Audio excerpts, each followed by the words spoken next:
আমি নাদিয়ার জন্য তৈরি হয়েছি, সুমাইয়ার জন্য আমি তৈরি হয়েছি, আমার লাইফ সুমাইয়ার কেন্দ্রিক, আমার জন্মই হয়েছে সুমাইয়ার জন্য। না, টপারদের কাজ হচ্ছে আমার জন্ম হয়েছে এক্সামের জন্য। টপাররা আসলে এই জায়গাটাতে একটু ভিন্ন। কিভাবে দেখো, তাদের থিঙ্কিং হচ্ছে কি যে আমি যা পড়বো সেগুলো পরীক্ষায় আসতে হবে, অর্থাৎ পরীক্ষা যেগুলো আসে আমি ওগুলোই পড়বো। তাহলে কি সে পরীক্ষায় ভালো করবে না, টপ করবে না? তুমি দুনিয়ার সব তথ্য পড়ে যাচ্ছ কেন? তুমি জানোই না যে কোন বিশ্ববিদ্যালয়ে কোন পরীক্ষাতে কি কি আসে।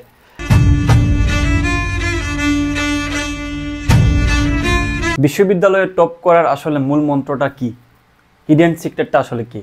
তোমরা যারা দেখো যে নানান জায়গায় কিছু মানুষজন সবসময় টপ করতেছে, তোমাদের কলেজ লাইফেও দেখে আসছো এবং অ্যাডমিশন সময়টাতে আইসা দেখছো যে এমন কিছু মানুষজন যাদেরকে হয়তোবা তুমি চিন্তাও করো নাই যে তারা ভালো করবে, যাদেরকে দেখে মনে হয় নাই যে তারা আসলে এতটুকু ভালো করতে পারে, কিন্তু তারাই দেখা যাচ্ছে যে ওই ধরনের কম্পিটিটিভ পরীক্ষায় অনেক ভালো রেজাল্ট করতেছে কিংবা টপ করতেছে। সো তাদের সিক্রেটটা আসলে কি?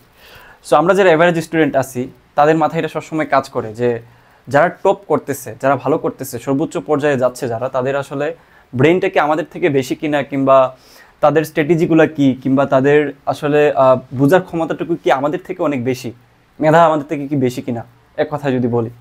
সো এই ব্যাপারটুকু তোমাদের বোঝা জরুরি, কারণ তোমাদের হাতে এখনও কিন্তু দুইটা পরীক্ষা বাকি আছে, সেটা হলো জিএসটি প্লাস হচ্ছে এগ্রি, এবং ভালোই তোমাদের হাতে সময় আছে, যদিও এগ্রিতে কম সময়। সো এই দুইটা পরীক্ষাতে টপ করার একটা সুযোগ কিন্তু এখনও তোমার হাতে আছে, কিংবা যারা সেকেন্ড টাইম দিবা তাদের ক্ষেত্রে এটা কাজে দিবে। সো আমি যদি তোমাদেরকে ওভারঅল আজকে বলার চেষ্টা করি যে কীভাবে আসলে ওরা থিঙ্ক করে এবং তারা টপ করে, এই ব্যাপারটুকু আসলে কীভাবে চিন্তা করা উচিত তোমার এই সময়টুকুতে, এবং সামনের যে সময় আছে এই সময়টাতে কীভাবে তুমি তাদের মতো করে প্রিপারেশন নিতে পারো, তোমার মধ্যে কী ল্যাক আছে আসলে যার কারণে তুমি টপ করতে পারতেছো না, পুরো জিনিসটাই তুমি এই ভিডিওটার মধ্যে বুঝে যাবা। প্রথমত হচ্ছে যে এরা অনেক গোছানো হয়। প্রথম পয়েন্টটাই হচ্ছে দেখো, মেয়েদের মতো বলতেছি, মেয়েরা অনেক গোছানো হয়।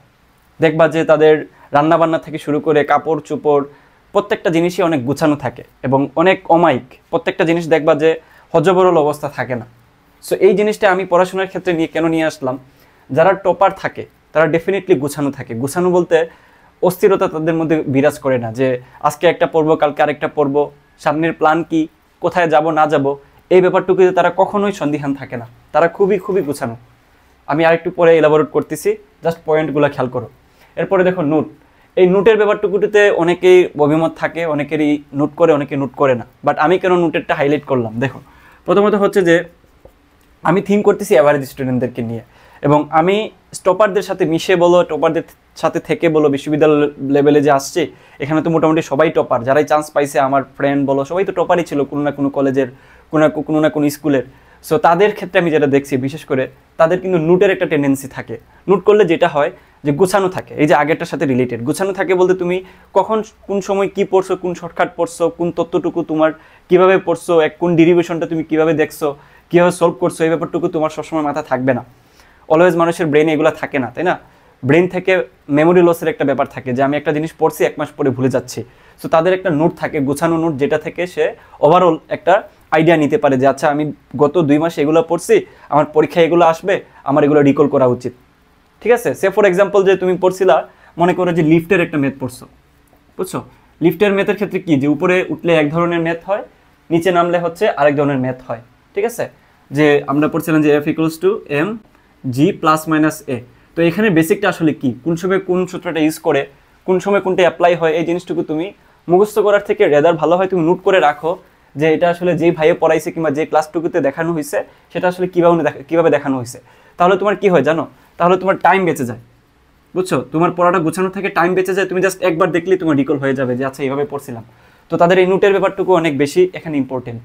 তারপর হচ্ছে দেখো রেগুলারিটি মেনটেন, কনসিস্টেন্সি যেটাকে বলে, তুমি প্রতিদিন পড়াশোনা করতেছো কিনা এটা হচ্ছে অনেক বেশি ম্যাটার করতেছে টপ করার ক্ষেত্রে। কেন?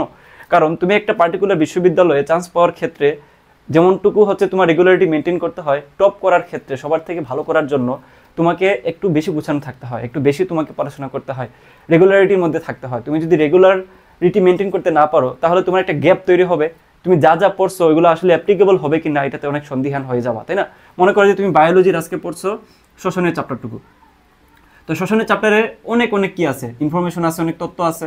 মনে করো যে তুমি এগ্রি অথবা জিস্টির জন্য পড়ছো, পড়ার ক্ষেত্রে তুমি দেখছো কি যে অ্যাকচুয়ালি প্রথম দিন তুমি ক্রেবস চক্র, C3 সাইকেল এগুলো পড়ছো, মাঝখানে তুমি গ্যাপ দিয়ে দিছো, অথবা তুমি একদিন মাঝখানে পড়ো নাই, তুমি হচ্ছে সিকোয়েন্সটা মেনটেন করো নাই, তাহলে পরের দিন যখন তুমি পড়তে বসবা মাঝখানে যে একদিন গ্যাপ দিছো ওইটার সাথে তুমি লিঙ্ক আপ করতে পারবা না। অর্থাৎ তুমি প্রথমে যে পড়ছিলা আচ্ছা জিনিসগুলো এইভাবে করে আসতেছে, একটা গাছের মধ্যে সালোকসংশ্লেষণের পরে কীভাবে তাদের রেসপিরেটরি সিস্টেম হয়, কীভাবে তাদের মধ্যে কাজগুলো ঘটে, এগুলোর সাথে তুমি লিঙ্ক আপ করতে পারবা না, যার কারণে তোমার মুখস্থ ব্যাপারটুকু চলে আসবে, তুমি বুঝতে পারবা না, রিলেট করতে পারবা না।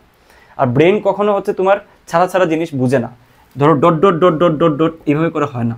ব্রেন যেটা চাই হচ্ছে এইভাবে একটা লাইন আকারে থাকবে, যে আমার কোনো মাঝখানে কোনো গ্যাপ থাকবে না, আমি পড়তেছি এক টানে পড়তেছি, না পড়লে তুমি ওইটা আর পড়িও না, বাট তুমি ধরছো মানে এটা তুমি রেগুলারিটি মেনটেন করবা।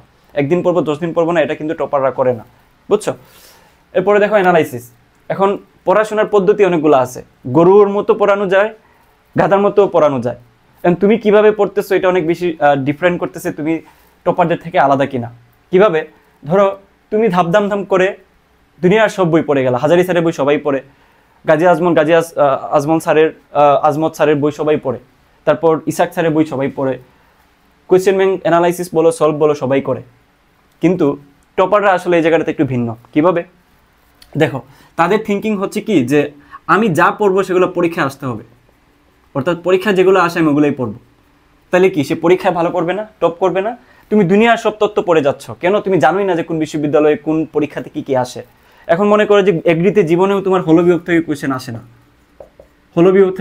না, সেকেন্ড পেপারের ফিজিক্সে, তুমি হলবিভাগ নিয়ে 2 দিন কাটায় ফেলছো।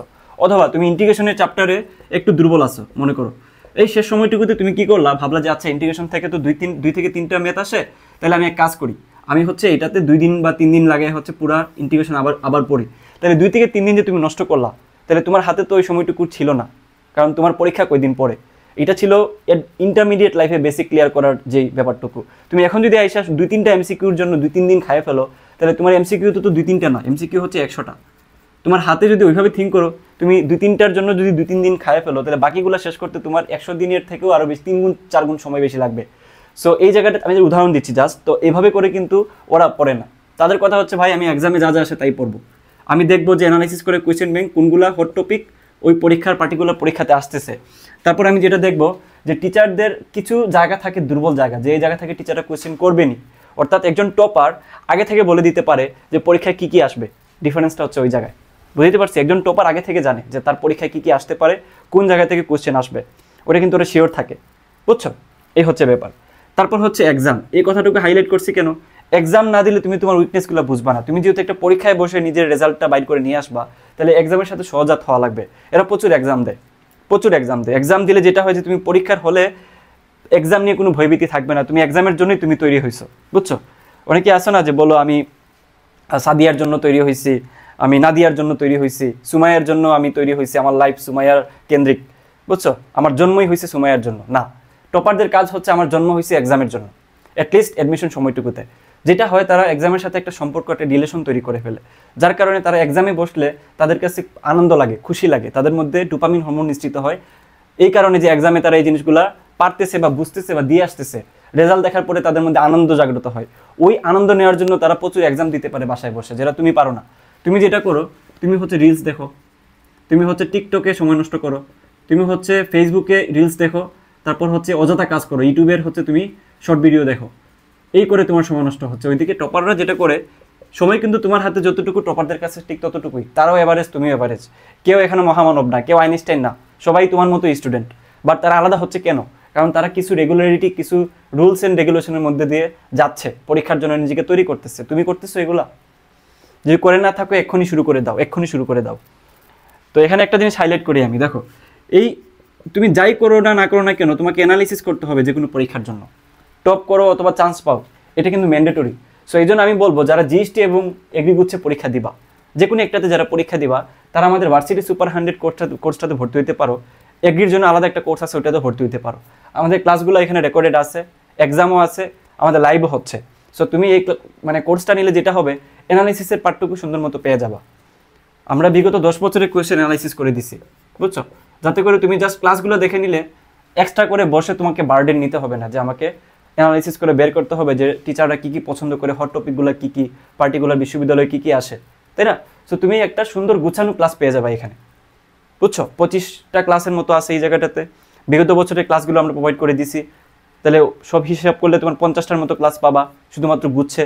আর এগ্রিকুচ্ছের জন্য আমরা আলাদা ক্লাস নিছি, ওইখানে 25টা ক্লাস আছে আলাদা করে, এবং এক্সাম ব্যাচও আছে। সো এইখানে যা যা আছে এগুলো তুমি রিসোর্স আমাদের এখানে পেয়ে যাবা। অথবা ফ্রি ক্লাসগুলো করতে চাইলেও তুমি আমাদের যে কমেন্ট সেকশন এবং আমাদের ডেসক্রিপশনে দেওয়া যে লিঙ্কগুলো আছে, যে গ্রুপগুলো আছে, টেলিগ্রাম গ্রুপ, ফেসবুক গ্রুপ, যুক্ত হয়ে থাকো। অ্যাটলিস্ট রিলস, শর্ট এগুলোর দেখার থেকে আমাদের এখানের যে ভিডিওগুলো তোমার ফোনের স্ক্রিনে যাবে ওগুলো দেখলে হয়তো বা তোমার অনেক কিছু তোমার হেল্প হবে, তোমার মাথায় কাজ করবে, আচ্ছা আমার এই জিনিসটা শিখতে হবে, বুঝতে হবে, পরীক্ষার জন্য এগুলো কাজে দিবে, বুঝছো? তো যুক্ত হয়ে থাকতে পারো। এই ছিল ব্যাপার, আমি আশা করি তোমাদেরকে বুঝাইতে পারছি। সো তোমাদের যদি আরও কিছু জানার থাকে আমাকে কমেন্ট করে জানাও। আর আমার হচ্ছে সামনে পরীক্ষা, তো আমি এই জন্য রেগুলার ভিডিও আপলোড করতে পারতেছি না, বাট তোমাদের কোয়েশ্চেন যদি থাকে আমার উপরে বা আমার কাছে যদি তোমাদের দাবি থাকে যে ভাই এটা বললেন, তোমাদেরকে আমি জানাবো ইনশাআল্লাহ। আল্লাহ হাফেজ।